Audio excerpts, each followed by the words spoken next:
el día de hoy he traído un mensaje que se ha titulado Abrazando mi identidad celestial. Abrazando mi identidad celestial. Vayamos al libro de Juan, capítulo 1, versículo 12, que dice: Mas a todos los que le recibieron, a los que creen en su nombre, les dio potestad de ser hechos hijos de Dios. Les dio potestad de ser hechos hijos de Dios. Grabémonos esa parte, grabémonos de ser hechos hijos de Dios. Buscando material para compartir este mensaje, encontré una historia que hablaba de un murciélago, de unas aves y unos ratones. Resulta que hace mucho tiempo atrás se cuenta que existía una guerra entre las aves y los ratones y que en medio de este conflicto se encontraba un murciélago. Cuando las aves iban ganando, el murciélago abría sus alas y se confundía entre las aves. Pero cuando los ratones tomaban ventaja, escondía sus alas y se confundía entre los ratones. Hasta que un día alguien preguntó: ¿quién ha visto el murciélago?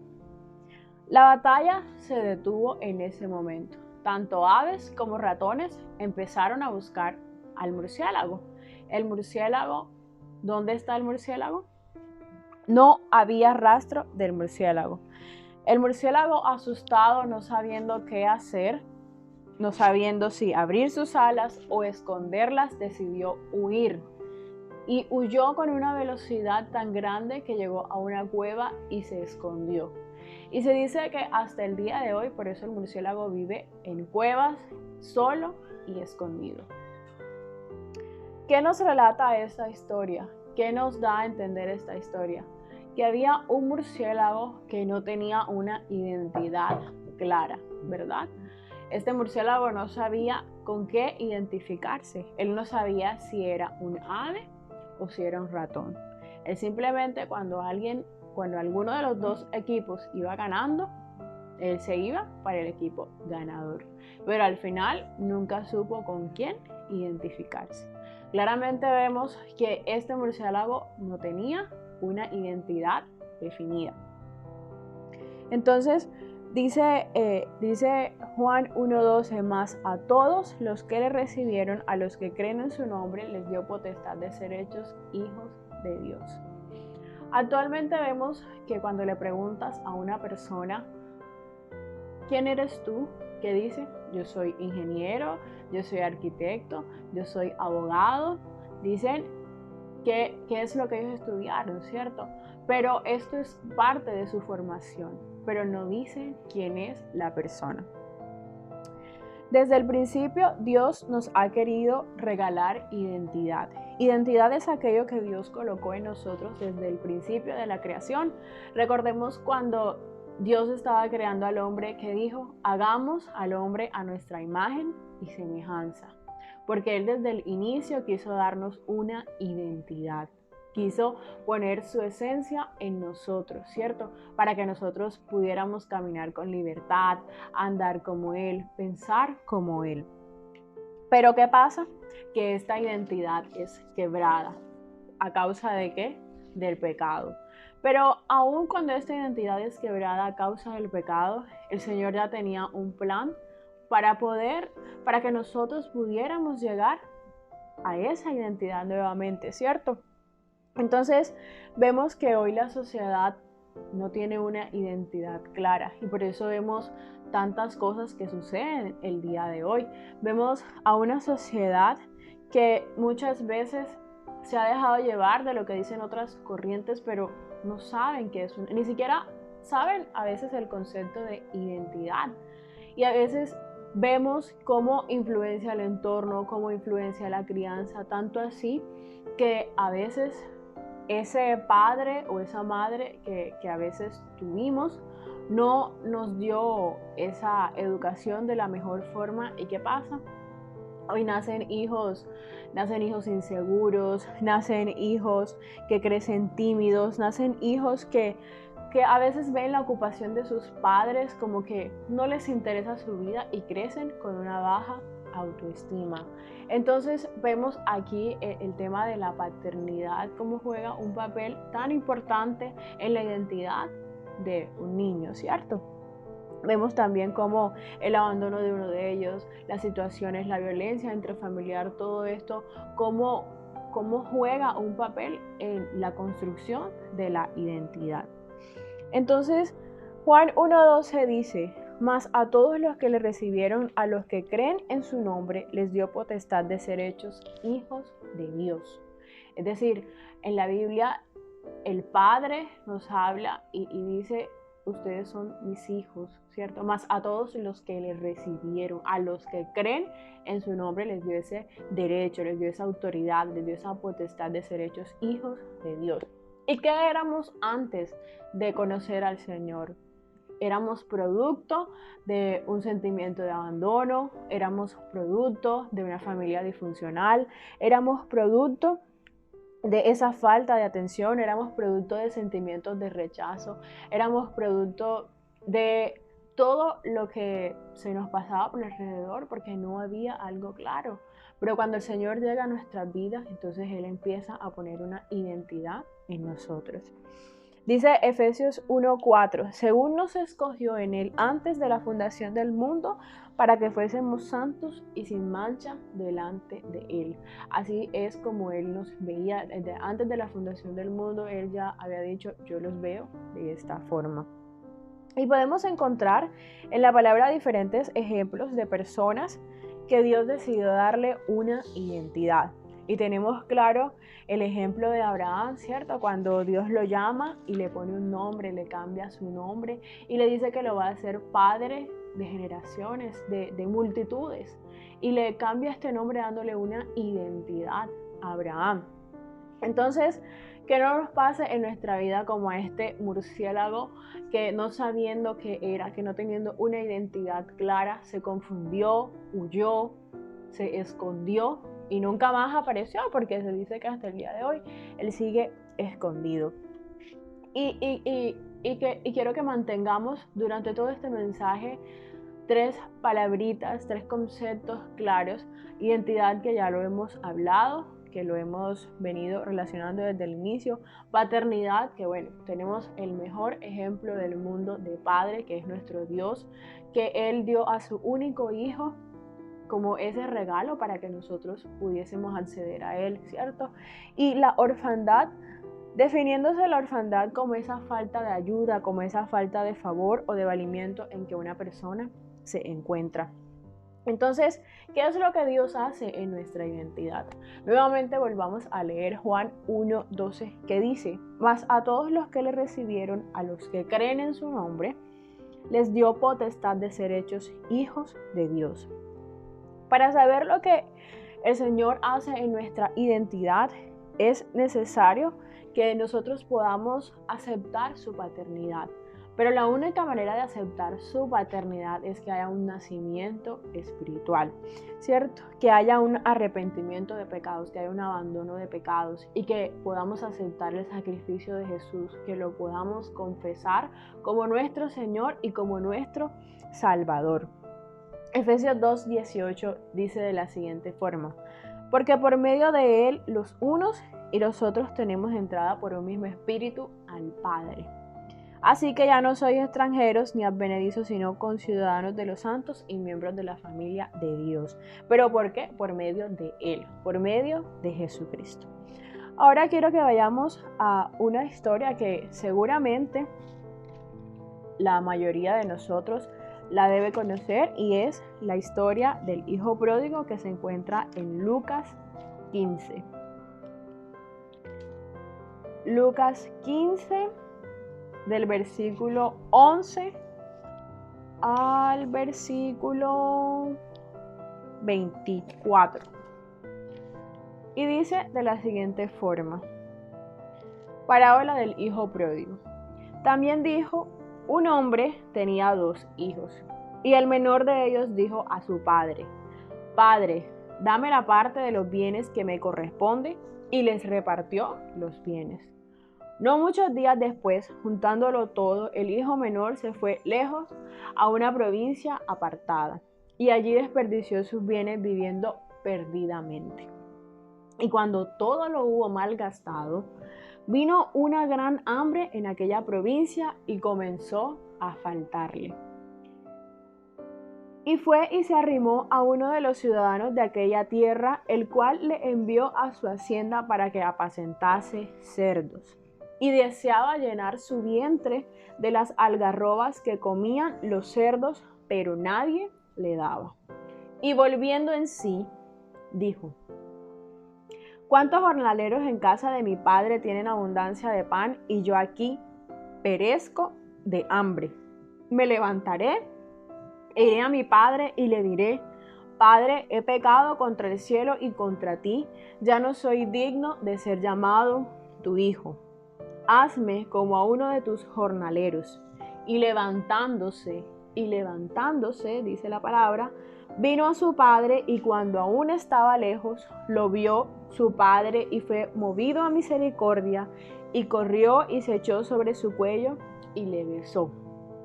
Y el hijo le dijo: Padre, he pecado contra el cielo y contra ti, y ya no soy digno de ser llamado tu hijo. Pero el padre dijo a sus siervos: sacad el mejor vestido y vestidle, y poned un anillo en su mano y calzado en sus pies, y traed el becerro gordo y matadlo, y comamos y hagamos fiesta, porque este mi hijo muerto era y ha revivido, se había perdido y es hallado. Y comenzaron a regocijarse. Esta hermosa parábola que nos ha regalado el Señor Jesús nos relata la historia de este hijo que decidió un día dejar la casa de su padre e irse lejos, ¿cierto? E irse lejos, apartarse, malgastar lo que había heredado, desperdiciar todo lo que tenía, vivir una vida perdida. ¿Y qué pasa? Al pasar el tiempo, él se da cuenta que tiene faltantes, que le falta algo, que le falta la comida, que le falta seguramente el vestido, seguramente en el lugar donde se encontraba ya no tenía dinero para pagar. Él se da cuenta que tiene faltantes en su vida. ¿Y qué hace? Va y se arrima, se rebaja porque se le olvida cuál es su identidad. Se rebaja y dice, va y se arrima a alguien a pedirle que por favor le deje cuidar a estos cerdos. ¿Y qué pasa? Él, cuando está cuidando a estos cerdos, desea, por lo menos él desea comer la comida de estos cerdos, ¿cierto? Pero hay algo que es fundamental aquí, y es que dice en el verso 20, y levantándose, vino a su padre. Entonces nos damos cuenta que él toma la determinación. O sea, cuando él dice, este no es mi mundo, esto no es lo que yo quiero, yo no nací para esto, ¿cierto? Él toma la determinación y se levanta y dice que va a volver a la casa de su padre. Él lo ha pensado antes, pero él toma la determinación y dice, ya no quiero más esto. Se levanta y va a la casa de su padre. Vuelve a los brazos del Padre, del lugar que sabemos que nunca debió salir. Pero ¿cuál es la actitud con la que él vuelve a la casa de su Padre? Arrepentido, ¿cierto?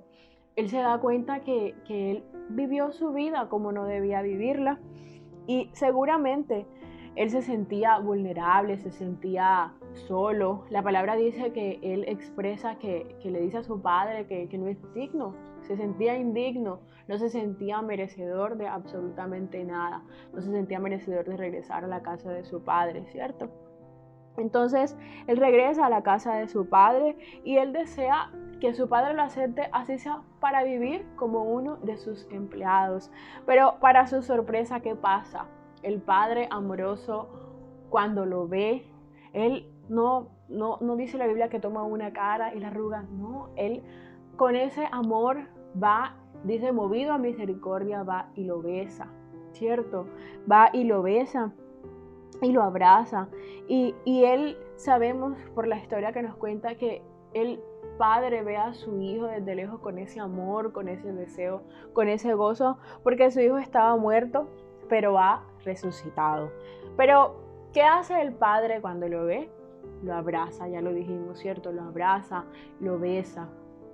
Pero aparte de esto, el padre hace 3 cosas fundamentales. Y es que el padre dice a sus siervos ponerle el mejor vestido, ponerle un anillo y ponerle calzado.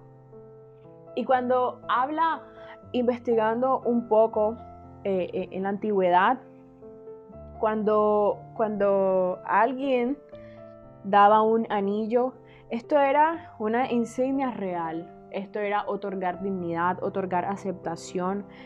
Un anillo significaba que la persona tenía una posición elevada, que tenía un alto rango social y alta dignidad. El anillo era símbolo de identidad y posición social. También vemos que lo primero que él dice es vestirlo con el mejor vestido. Entonces, eso nos da a entender a nosotros que el padre quería cubrir su vergüenza, que quería cubrir sus faltas, que quería cubrir todas las necesidades, ¿cierto? Que él sabía que su hijo traía. Aunque de pronto no se lo había dicho todo, pero su padre, que ya lo conocía, él sabía que venía con faltantes, que venía con ese sentimiento de sentirse indigno, y viene y le dice poner el mejor vestido. Él cubre su vergüenza, cubre todas esas faltas físicas. Y también vemos que en la antigüedad colocar un zapato era consideración, era una señal de dignidad y de libertad. Se dice que en los tiempos antiguos solamente los esclavos eran los que andaban descalzos. Entonces vemos cómo el Padre amoroso lo ve, lo recibe con este gozo, lo recibe con este amor y le da esa dignidad, le da esa identidad, ¿cierto? Pero adicional también observamos que el Padre dice, matad el becerro gordo, no dice cualquier becerro, dice matad el becerro gordo. ¿Por qué? Porque el padre quería satisfacer esa hambre que él traía. El padre no solamente estaba preocupado porque el hijo se viera bien, el padre estaba preocupado porque el hijo estuviera bien, porque el hijo se sintiera bien, porque el hijo se sintiera digno, porque el hijo sintiera que pertenecía a esa casa, que pertenecía a esa familia.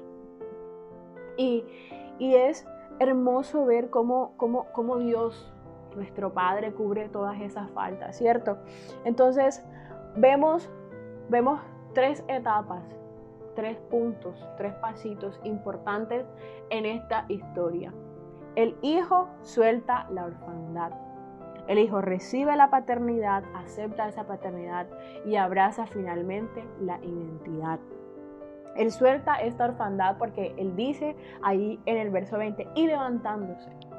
Él suelta ese mundo en el que él está viviendo, él suelta esa carencia, él suelta y dijo, yo me voy a la casa de mi padre, ¿cierto? Él suelta esta necesidad de buscar esto que él sabía que no tenía y que las personas que estaban ahí no le podían ofrecer. Porque vemos también que ahí dice que él fue y se arrimó a uno de los ciudadanos de aquella hacienda y deseaba llenar su vientre de las algarrobas que comían los cerdos, pero nadie le daba. Es decir, él estaba buscando ese alimento, pero nadie le daba. Entonces, cuando él llega a su casa, él se da cuenta que él tiene que soltar esta orfandad, ¿cierto? Entonces él suelta esta orfandad, recibe la paternidad porque él recibe el abrazo que su padre da, recibe ese beso que su padre le da, acepta esta paternidad y finalmente abraza la identidad que el padre le da. Él no se opone en ningún momento a este vestido, a este calzado, a este anillo que el padre le da.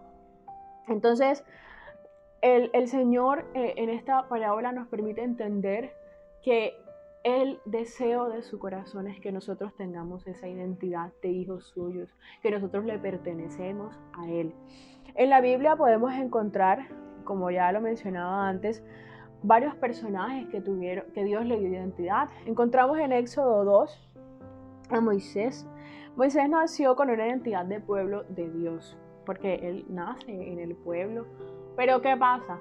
Por todas las circunstancias de ese momento, él lo tienen que llevar a la casa pues él llega por esta canasta, llega allá a la casa de la hija del faraón, ¿cierto? Y la crianza de él crece dentro del palacio. ¿Y cómo crece él? Con una identidad de príncipe, pero de príncipe de Egipto, ¿cierto? Y entonces vemos que es necesario que él tenga una estadía en el desierto para que él pueda encontrarse con Dios, para que él pueda saber quién es Dios, para que él pueda saber quién es Moisés, para lo que nació él, para él poder entender cuál es su identidad real. También vemos en 1 Samuel 16, 1, 13, otro ejemplo. Ahí encontramos a David. ¿Qué hacía David? ¿Cuál era su oficio? El oficio de David era cuidar las ovejas de su padre, ¿cierto? Y las personas lo veían como alguien insignificante, sus hermanos lo veían como alguien insignificante, incluso su padre lo veía como alguien menor, como alguien insignificante, no, él está cuidando las ovejas. Y cuando Samuel llega a la casa de Isaí a ungir al siguiente rey, incluso Samuel piensa que va a encontrar al hombre corpulento, a este hombre de guerra, ¿cierto? Pero resulta que no, resulta que se encuentra con David, un jovencito que cuidaba las ovejas de su padre, un jovencito que desde allá se estaba preparando para eso. Entonces vemos que Dios no mira la apariencia, sino que mira el corazón y ve el corazón de David, y entonces David es ungido y recibe esta identidad de Dios, el cual le permite seguir adelante, y todos conocemos la historia, que él va y se enfrenta a la batalla y puede enfrentar a Goliat con esa seguridad, ¿cierto? Sabiendo en quién él había confiado, en cuál era ese Dios en el que él había creído. Entonces vemos en Romanos 8:15, nos afirma nuevamente esta identidad que tenemos como hijos de Dios. Dice, el espíritu que ustedes han recibido ahora no los convierte en esclavos llenos de temor. Al contrario, el espíritu que han recibido los hace hijos. Por el espíritu podemos gritar, querido Padre. Y otro ejemplo también que encontramos es el ejemplo de Jesús. El ejemplo de esta identidad que debemos tener.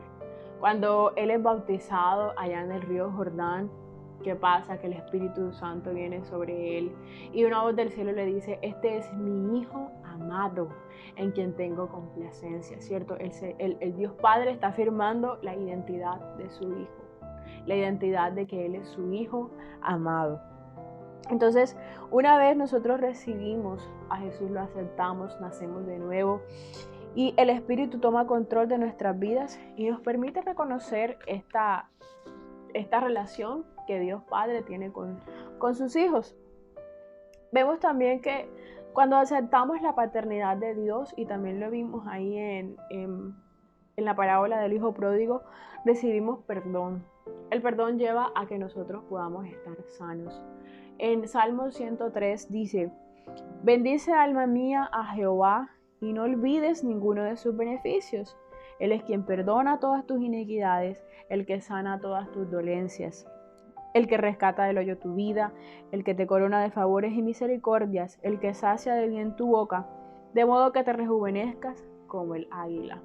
Entonces observamos que la identidad celestial, aquella que todo creyente debería abrazar y que debería tener claro todos los días de su vida, vemos que esta identidad celestial repercute en todas las áreas de nuestra vida, en nuestra área física, en nuestra área emocional, en nuestra salud mental, ¿cierto? Ahí dice el Salmo, el que sacia bien tu boca, de modo que te rejuvenezcas como el águila, ¿cierto?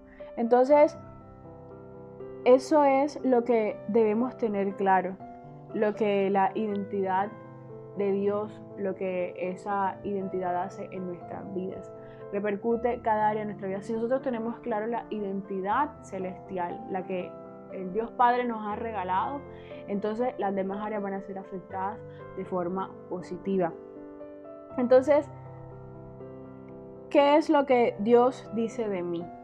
¿Qué es lo que define nuestra identidad? Lo que Dios dice de mí. ¿Y qué es lo que Dios dice de mí? Él dice que yo soy su hija amada o su hijo amado, como lo vimos ya en Juan 1:12, que es el versículo con el que iniciamos, que dice, nuevamente lo leo, mas a todos los que le recibieron, a los que creen en su nombre, les dio potestad de ser hechos hijos de Dios. Eso es lo que Dios dice de mí. Esa es mi identidad. Eso es lo que a mí me define. No me define lo que las personas piensen de mí, no me define el lugar donde yo nací, me define lo que Dios dice de mí. Y Él dice que yo soy su hija, Él dice que yo soy su hijo, pero también dice que yo soy su hija o su hijo sabio, justificado, santificado. Dice 1 Corintios 1:30. Mas por Él estáis vosotros en Cristo Jesús, el cual nos ha sido hecho por Dios sabiduría, justificación, santificación y redención. ¿Cierto? Vemos que no solamente somos esos hijos que Dios deja ahí, no, sino que somos ¿qué? Justificados, santificados, sabios, redimidos. Pero también dice en 1 Corintios 5:17 que somos nueva criatura. Dice 1 Corintios 5:17, de modo que si alguno está en Cristo, nueva criatura es, las cosas viejas pasaron, he aquí, todas son hechas nuevas. Es decir, cuando yo suelto esa paternidad, cuando yo suelto esa orfandad, abrazo esa paternidad y recibo mi identidad, entonces soy una nueva criatura. Ya el Señor me hizo una nueva criatura. Una vez yo acepto a Jesús, soy una nueva criatura. Y como ya lo leíamos, Efesios 1:4-5, también nos habla de cómo el Señor nos ve. Dice, según nos escogió en Él antes de la fundación del mundo para que fuésemos santos y sin manchas delante de Él, en amor, habiéndonos predestinado para ser adoptados hijos suyos por medio de Jesucristo, según el puro afecto de su voluntad. Es decir, que éramos, desde antes de la fundación del mundo ya nos veía como elegidos, como santos y sin mancha. Entonces vemos todo lo que Dios hace en nuestra identidad. Vemos también en Efesios 2:10 que somos su obra maestra. Efesios 2:10 dice, porque somos hechura suya, creados en Cristo Jesús para buenas obras, las cuales Dios preparó de antemano para que anduviésemos en ellas. Entonces somos su obra maestra, ¿cierto? Somos hechura suya. La palabra nos lo afirma, que somos hechura suya. También somos esos hijos amados por Dios. Dice 1 Tesalonicenses 1:4, porque conocemos, hermanos amados de Dios, vuestra elección. Dice, hermanos amados de Dios. Y también sabemos que en Él somos completos, porque Él es aquel que lo llena todo. Dice Efesios 1:23, la cual es su cuerpo, hablando de la iglesia, la plenitud de aquel que todo lo llena en todo, ¿cierto? No es aquel que llena una parte de nosotros, no es aquel que hace un pedacito de nuestra vida, no es aquel que viene a completar algo así pequeñito, no, es que Él lo llena todo en todo. Entonces, somos sus hijos amados. Esa es la identidad que el Señor nos ha regalado, es la identidad que quiere que nosotros mantengamos. Cuando nosotros tenemos claro nuestra identidad, podemos cumplir ese propósito por el cual el Señor nos ha creado. Entonces, la invitación, el mensaje que debemos tener en nuestra mente es que abracemos esa identidad que el Señor nos ha regalado. Mire, no importa si nuestras circunstancias son adversas, si nacimos en una ciudad pobre, si nacimos en el peor pueblo del mundo, en el peor país del mundo, si la educación, si la formación que nuestros padres nos dieron, si nacimos en un lugar donde no estaba nuestro papá, donde no estaba nuestra madre, o donde quizás había un padre, pero no tenía en cuenta que nosotros estábamos ahí, o sin importar el entorno o la condición en la que nosotros hayamos nacido, hoy podemos nuevamente abrazar y recordar la esperanza que tenemos en Dios, que Él es nuestro Padre y que en Él está nuestra verdadera identidad, que somos sus hijos amados y su palabra lo dice, Él se deleita en cada detalle de nuestras vidas. Entonces, si tenemos claro, si recordamos y nos aferramos a esa identidad, vamos a encontrar que podemos llevar a cabo el propósito divino por el cual el Señor nos ha puesto aquí en esta tierra. Disfrutemos la vida en Jesús. La vida que Jesús nos ha regalado es para disfrutarla, para todos los días saber que no es nuestra condición económica la que nos define, no es nuestra nuestras raíces, no es nuestra nación, es que el Padre ha hablado y nos ha dado una identidad. Entonces, abracemos eso que el Padre nos ha regalado, soltemos esa orfandad, recibamos la paternidad del mejor Padre del mundo y abracemos nuestra identidad celestial. Recordemos que la forma como me veo determina mi enfoque en la vida y yo debo verme como Dios me ve. Porque si sé quién soy, entonces sé a dónde voy. Y para terminar, aquellas personas que quizás dicen, pero es que yo nací en la iglesia, es que yo me equivoqué, es que no importa. Acuérdense de la historia del hijo pródigo. Él estaba en su casa, él salió de su casa y cuando regresó el Padre lo vio con amor. El Padre siempre va a estar esperándonos con los brazos abiertos a que nosotros tomemos esa determinación, de que nosotros aceptemos su paternidad y de que nosotros abracemos nuestra identidad celestial.